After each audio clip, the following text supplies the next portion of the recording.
Hi, my name's Allie, and this is the Lorre-Mill Double Knot. This is a West Coasty percussion synth, though it can do more, and it's made by a smaller boutique maker called Lorre-Mill, Lorremill. They make some really interesting synths that really do encourage clever patching, and this one is definitely no exception. Essentially, the double knot is two identical synths. As you can see, it is symmetrical. These two identical synths each have their own unique sequencer, and the only real link between them is this FM section here and this clock here, which is optional. So the way that this works is you're basically encouraged to take these sequencers and these sound-producing parts and patching them together to create really interesting rhythms, usually based on this clock.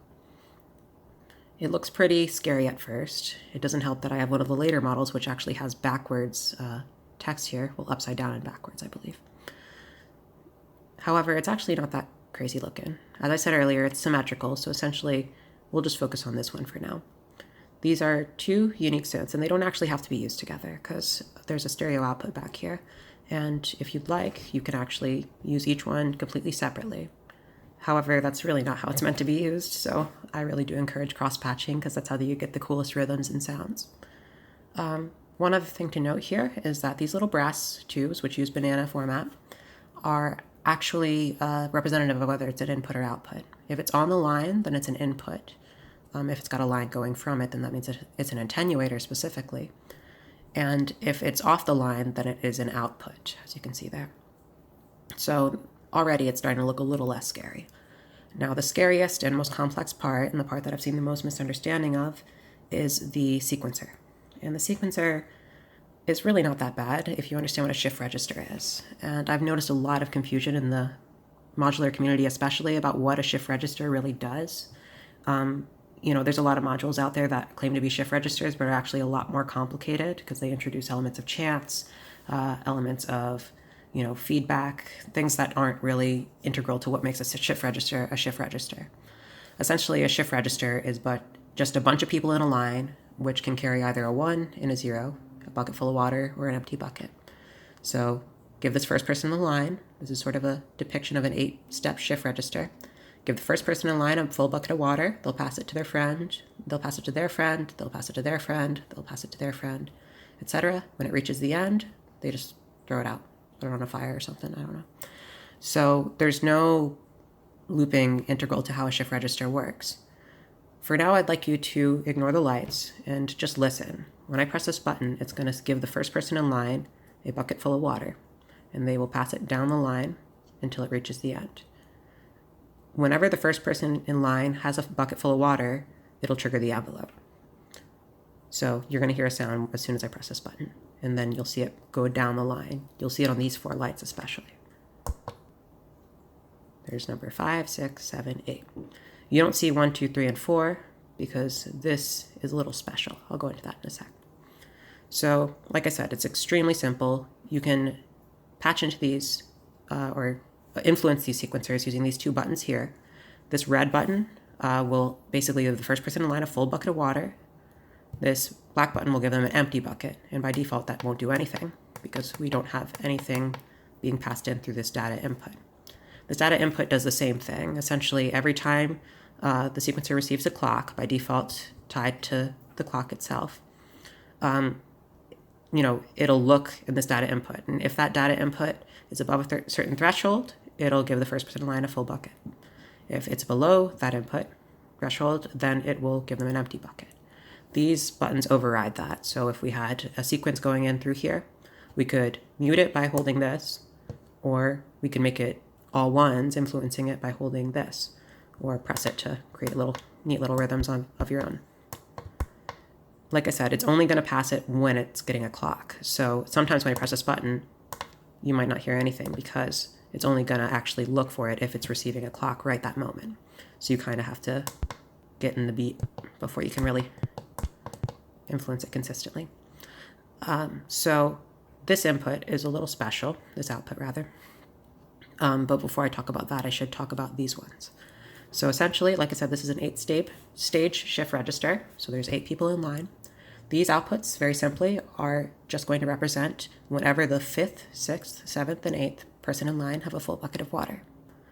So, thinking about it that way, it's essentially creating its own sort of little oscillation based on the sequence. This is basically the sequence, but 4 steps in the past. This is a sequence, but 6 steps in the past, etc., etc. This output is a little special. It's using what's called a DAC. And what a DAC does is it takes a set of binary values, in this case, these first 4 people in line, and it will turn that into an analog voltage. Since it's a 4-bit value, it's going to have 16 possible values. It's basically a stepped voltage generator, sort of an LFO based on the sequence. So that's why this light isn't doing what these other ones are. It's not only inverted, because we have all zeros right now, so it's going to output a high voltage, but it's also only going to give you the stepped voltage. It's not actually going to be influenced. It's not going to show people traveling down the line like these last 4, which makes it a little crazier to look at first, but you'll get used to it. So if I press this voltage again, you'll see that this light will go dim, then it'll get brighter again. And that's essentially the value traveling down from most to least significant bit.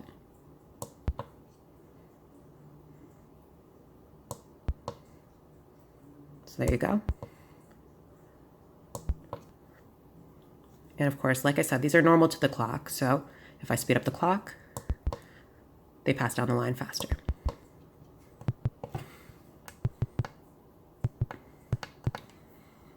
Okay. So last thing I should show, like I said, there's a data input. There's also a clock input. By default, it's going to come out of this regular clock input. But if you'd like, you could patch it to a square wave. You could patch it to pretty much anything. It's very sensitive. And you could even patch it to this inverted clock input, which you can't really see in the view here, to create sort of back and forth rhythms. This tempo section bears some explaining. This is essentially a oscillator, a phase lock loop. It can go pretty slow, not too slow, but kind of slow. And it can also go into the audio rate to the point where you don't see it flashing anymore. So it is an oscillator on its own. This is just an attenuator for speed of the clock. And this is a sync input. So we already have the most complicated part of the sequencer done for. The sequencer is not that crazy, but the possibilities are pretty much endless in terms of creating really cool rhythms and patterns. So how do we use the sequencer? Before I go into that, I should basically explain that there are a lot of different ways to use it in musical ways. If you wanted to, you could have a whole set of just you pressing these buttons to program it in rhythms. It takes some practice and it wouldn't be too dynamic, but you could do some pretty neat stuff that way,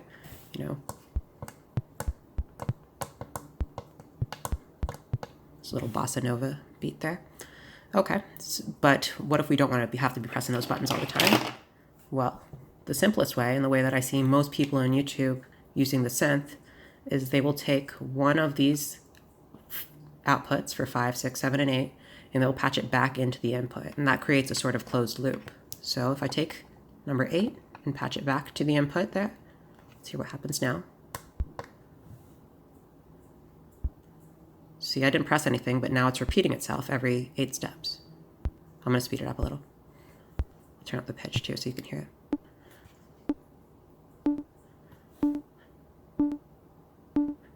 1, 2, 3, 4, 1, 2, 3, 4. Yeah, so as you see here, it's basically created a little loop. It's a feedback loop of sorts.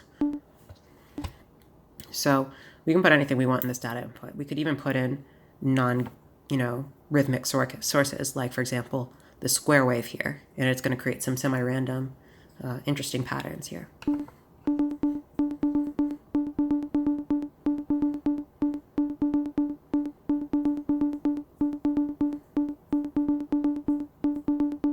It creates these sort of phasing, constantly transforming patterns, which are very reliant on the frequency of the oscillator in this case. So, like I said, these are 2 independent sequences, but we can also cross-patch them. And I will get into some of the interesting ways you can create more clever sequences than just a simple loop in just a little bit. However, I should show you real quick that this thing can work polyrhythmically, since, like I said, these sequencers are unique. So if I create an 8-step loop here, and then I create a 5-step loop here, or 6, let's do 6, and then I create a pattern on each of them,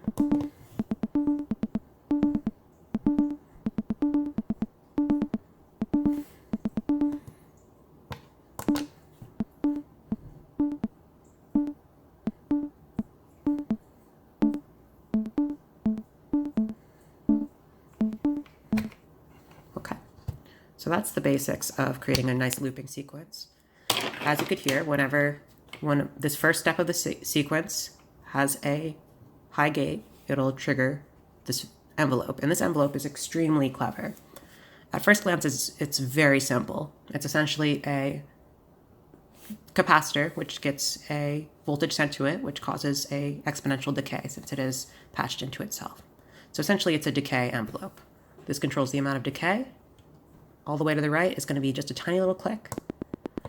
And all the way to the left is going to be a reasonably long percussive envelope.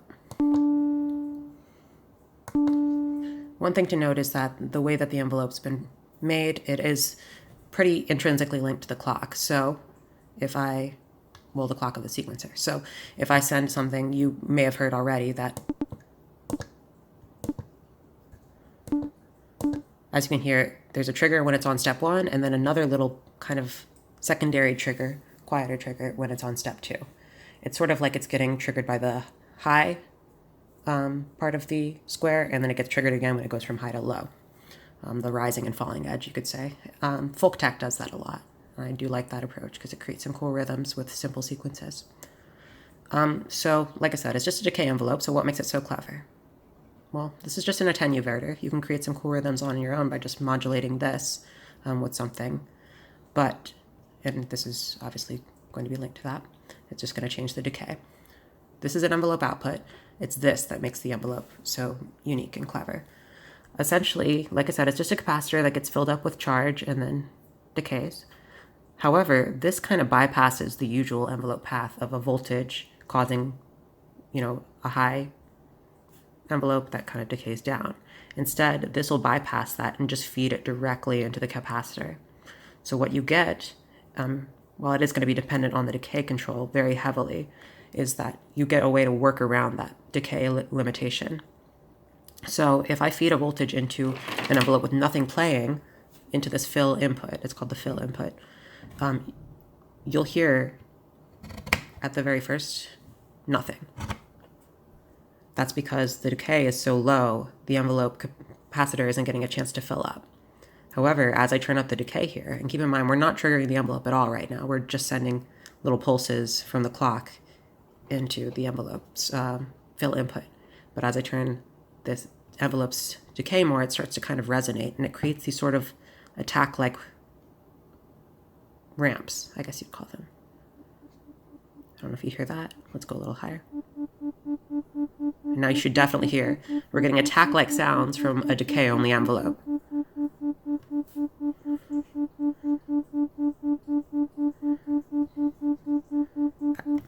Basically, the longer it's receiving a gate, the higher the voltage of the capacitor gets. So it's kind of working as inverse of how the decay envelope is supposed to work. You can get some really cool patterns with this that aren't limited to just simple attacks, since it is interactive with how much voltage is already in the envelope. So you can actually get some sort of just sustained-like sounds. You can get logarithmic curves. You can get weird pulsing sounds in the middle of the envelope. You can get all sorts of silliness, almost LFO-like effects sometimes. So this is sort of a secondary way to control the VCA. Like I said, this envelope is controlling the VCA. Each synth has a simple triangle oscillator, which is going into a VCA, which is controlled by the envelope. However, the triangle oscillator does bear some explaining. It is a simple triangle with an exponential FM input, and it goes from extremely low, lower than the clock goes actually, to extremely high, ultrasonic. There's a tiny bit of leak. You might hear that in the video, maybe not. This exponential input is an attenuverter, and that'll allow you to control some melodies, or it even allows you to create some actual FM sounds. These two outputs are triangle and square respectively. The triangle is hardwired to the envelope, so it's always going to be the triangle you're hearing through the envelope. However, the square can be used in very clever ways. And finally, there's a sync. You probably can't see it here, but there's a little sync jack right here. And that sync jack is not a normal sync at all. You're not going to get hard sync sounds from this. It's sort of like a weak sync, I guess I'd call it. It's very analog sounding, and it gets some really interesting kind of melodic and rhythmic effects when you patch different things to it. Even things that aren't audio rate, you can get some weird tonal modulations. It's hard to really explain other than experiencing it. finally, we have an FM. And this FM is the only real link between these two parts, and it's optional.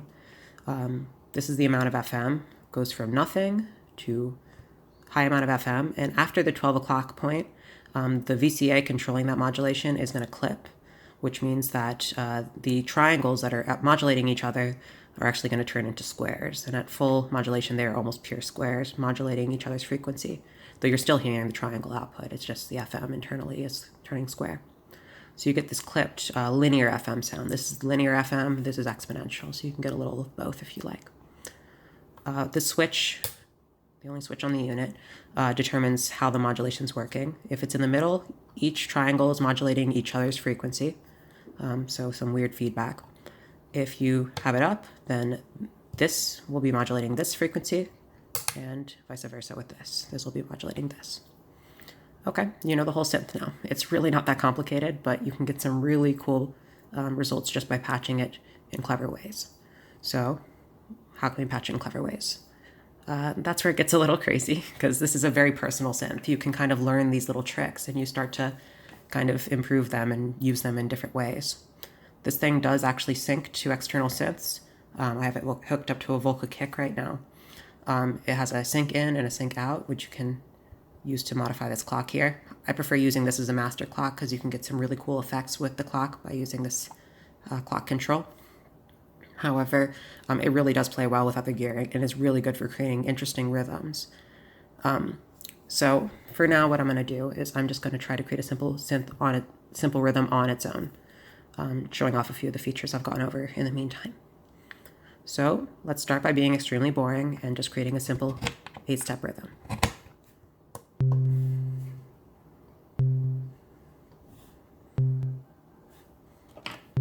Pretty simple. Now what we're going to do is we're going to patch this 5th output into the data in of this sequencer, which means that this sequencer is essentially going to be a 4-step late version of this one, or 4 steps in the past rather.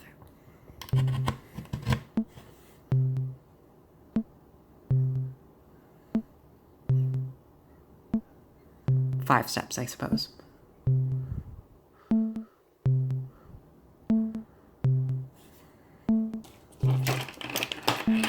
So already we have sequences that are kind of interrelated. Now what happens if we take clock 7 and use that to clock the sequencer here?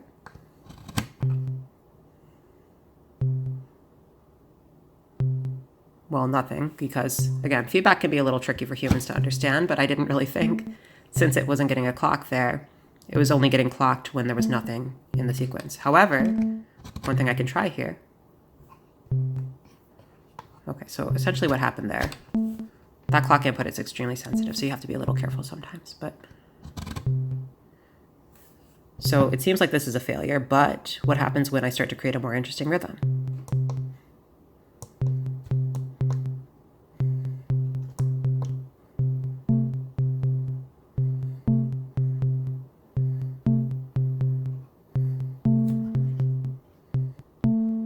Once you get a cool rhythm going, the knobs actually have a very high amount of control over what kind of rhythms you'll end up receiving. I'm going to take this gate here, and I'll use it to modulate the fill of this synth. So now we're getting some envelope modulation here. I will take the 16-step quantized CV from this sequencer here and use it to control the pitch of this one.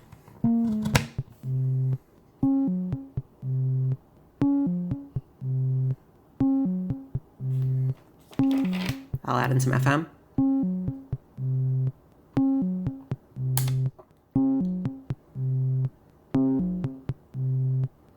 This thing has quite a bit of bass to it if you let it. I'll take this triangle and exponentially modulate the frequency of this oscillator.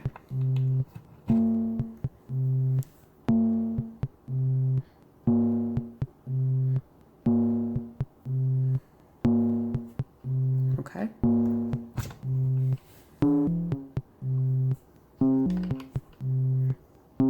I will use this triangle to modulate the decay of the synth. So it's basically its envelope is modulating its own decay.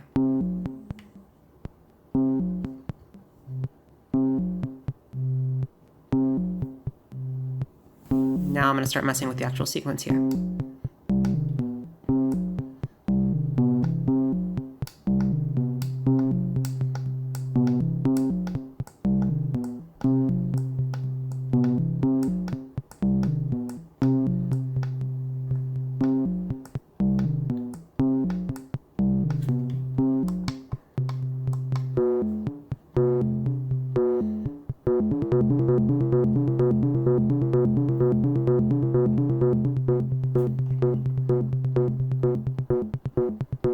We can get some cool kick drum type sounds by taking the envelope and putting it into one of the pitch inputs. So.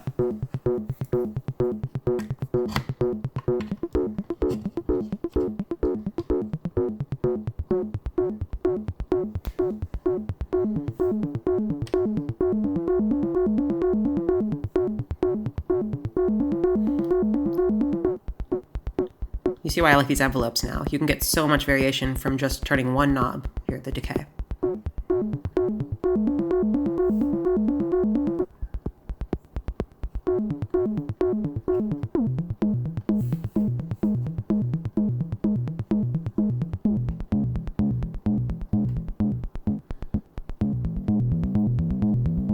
You can get some sort of sidechaining effect sometimes. And again, this is just on its own. You can get some really cool effects by actually syncing it to something else.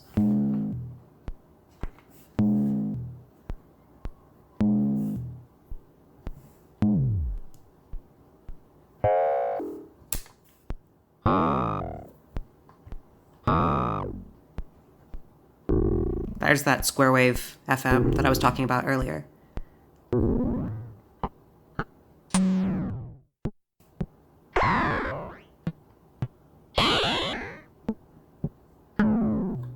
Moderation is key with this FM.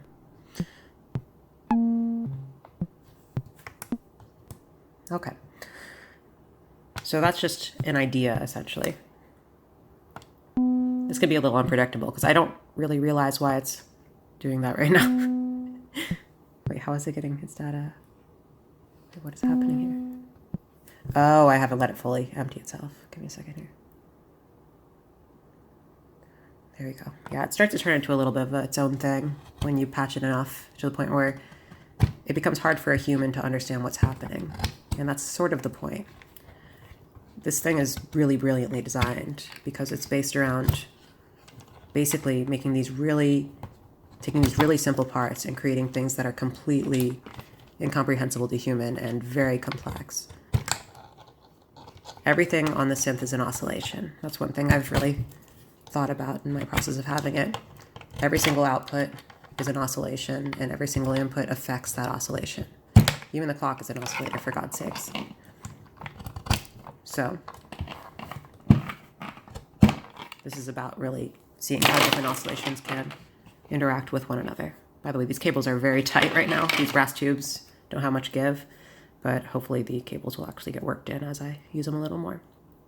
Okay, so one cool thing that I've learned, and part of the reason why this is going to be the clock master for my system, is that you can get really interesting rhythms by patching things into this clock input, this rate input rather, for the clock.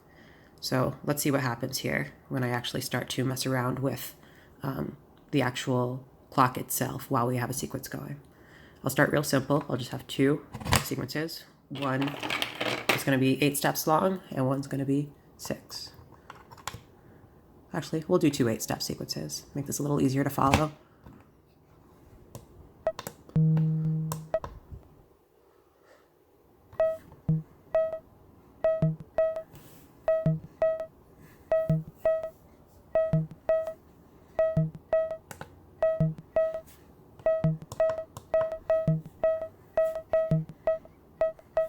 All right, so we have a little sequence going. But now I'm going to take one of these gates here and actually modulate the speed of the clock here. Watch what happens.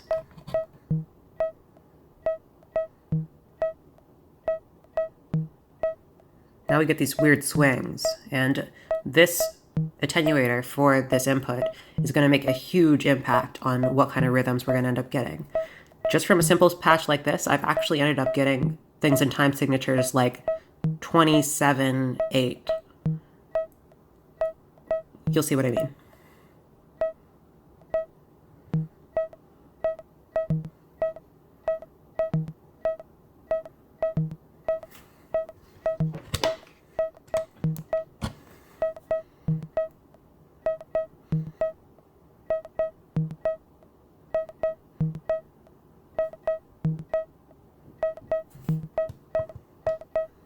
So essentially now the tempo or the clock's pattern is going to be reliant on this sequence up here.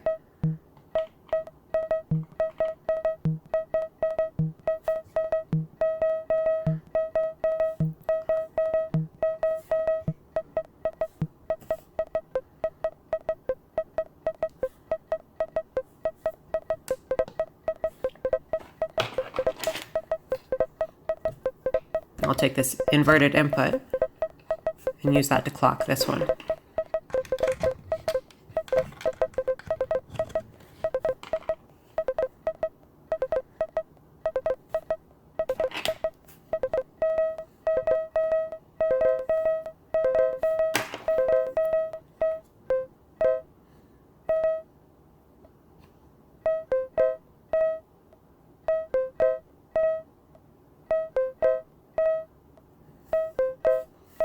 I'll add some variation by patching the CV here into the pitch here.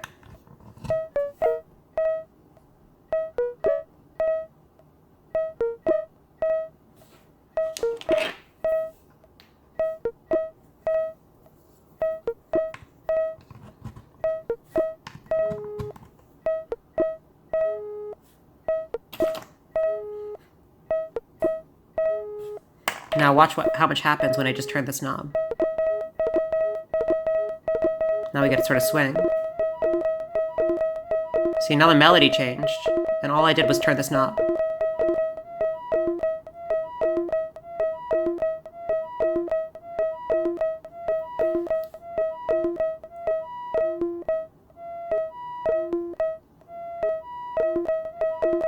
And like I said, of course, you can use this clock as a sync output. This works really well with Volkas especially. And of course, since this clock is going to be dependent on the sequence, if I change the sequence just a little bit, it's going to change everything.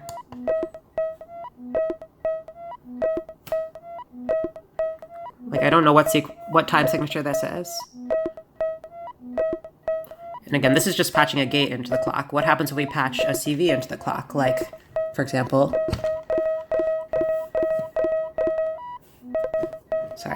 what happens if we patch one of these DACs into the clock speed?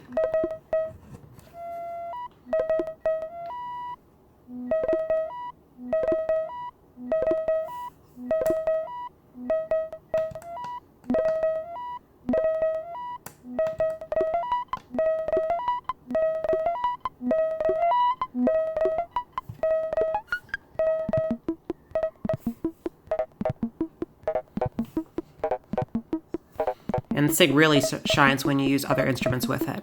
So what happens when we start using a vocal kick? This is a simple 4-to-the-floor beat, actually, believe it or not, that I'm going to be having the vocal kick play.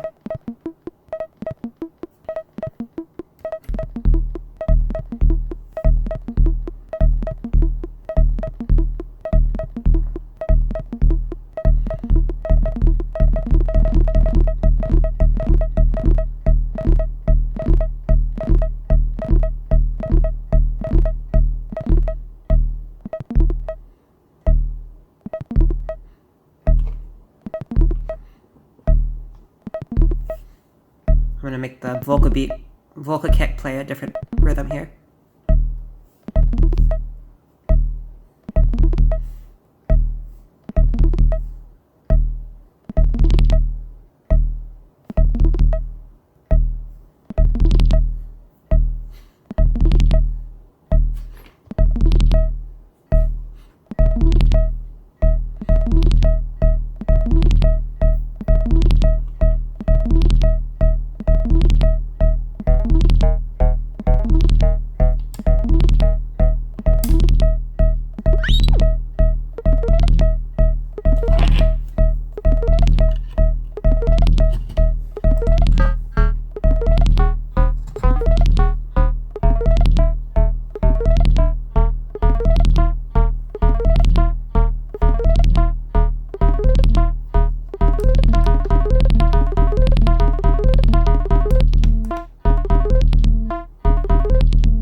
So I end up using this as almost sort of like a crazy gate generator alongside its, usual bleepy, bloopy percussive self. It actually is really good at creating these really interesting, rhythmically synced gates. Because even though this gate is, going all over the place, it doesn't sound like the usual, clock modulation. It creates these cool rhythms that, affect everything down the line that's using it as a clock.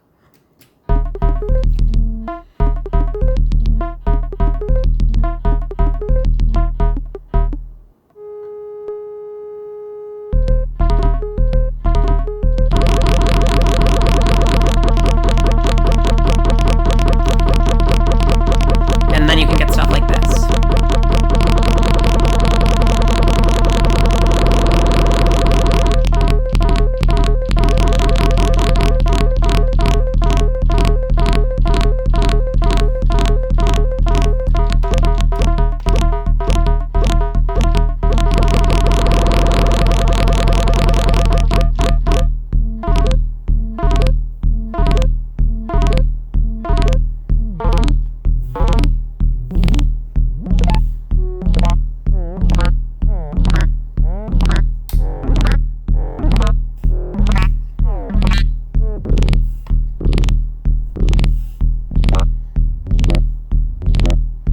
I'm not even changing the patching anymore. I'm just changing these knobs.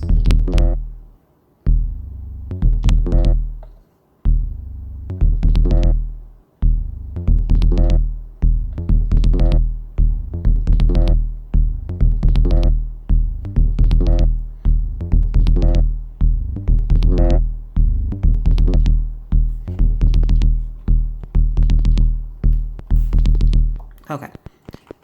Last thing I want to show is going to be the hardest to capture, and that's creating constantly evolving rhythms. Because right now these rhythms have been pretty consistent beyond just the freaky clocks.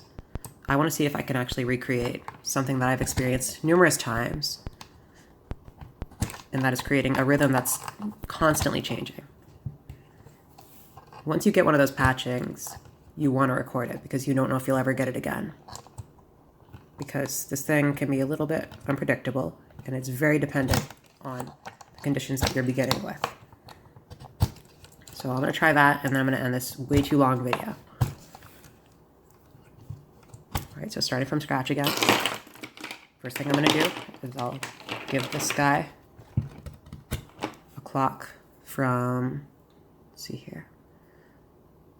Okay, so I'll take this input here, and I will clock it from here. Take this input here and clock it from here. So we've already created a 15-step sequence, essentially, if you listen.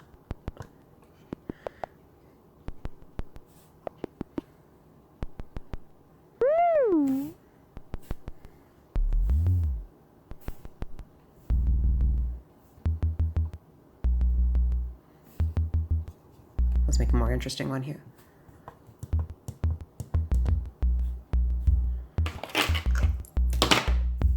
So that's a 15-step sequence.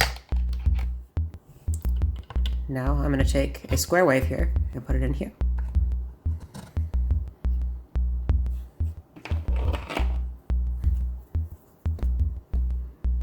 Now I'll take this output here and use it to clock the sequencer. And again, this is why it's hard to capture, because you'll get things like this happen where it loses entropy, it dies out, or sometimes you'll get the opposite where it'll turn into all high gates. It's hard to get it so it's a constantly evolving rhythm that doesn't eventually bottom out. But when you do get it, it's cool. It's very dependent on what you put in the sequencer.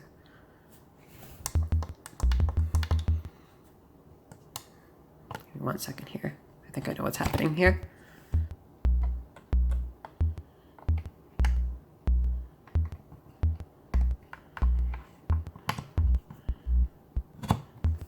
My phone's almost dead, so I don't have much time to do this.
So this is already starting to morph a little bit. You just have to keep it under control or else it's going to turn into all high gates.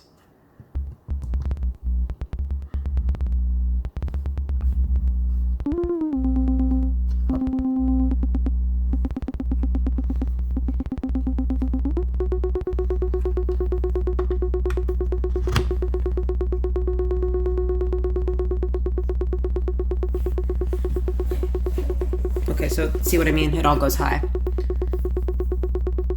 So you do have to be careful. I think these CV inputs do help a lot because they can help you end up creating actual rhythms there.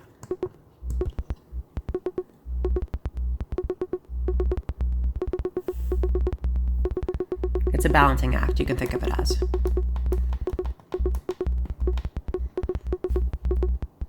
You can keep it more under control if you keep the clock slow.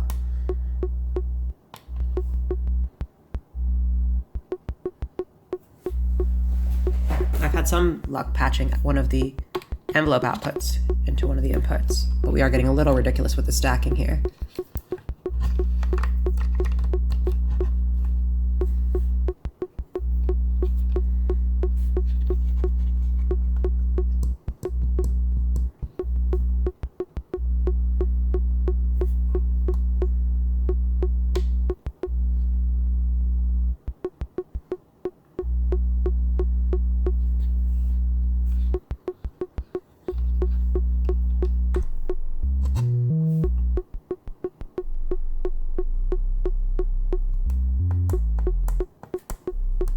Clear the sequences now and try again.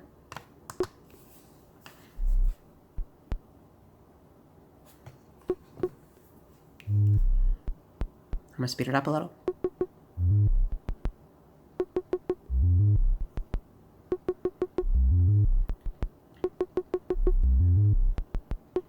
I don't know if you hear it, but it is starting to transform a little bit. Again, it's starting to lose that entropy and turn into all ones now, but so I do have to keep it under control here. But once you get it into a perfect spot, it will create this long repeating pattern. It's just something that you can't really demonstrate on a whim.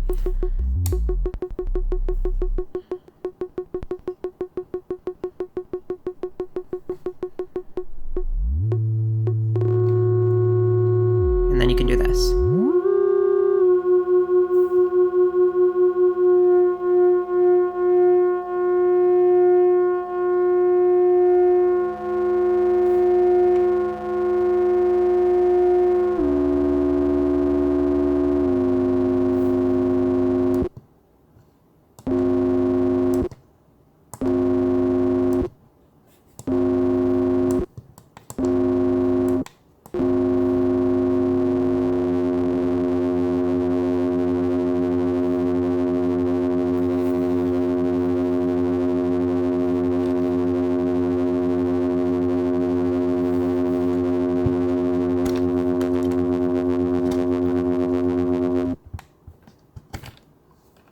One more thing.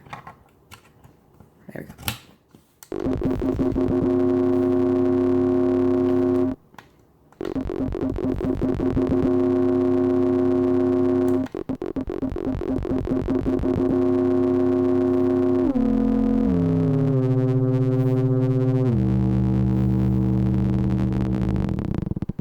That's the benefit of having your clock also be an oscillator.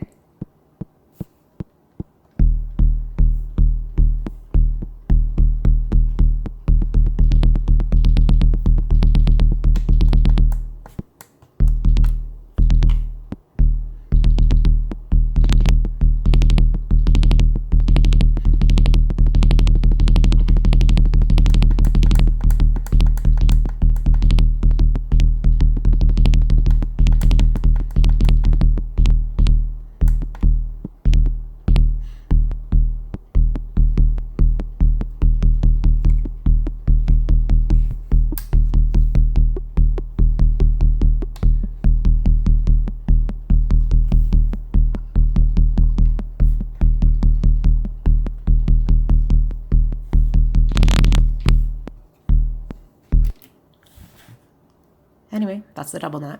I hope you enjoyed.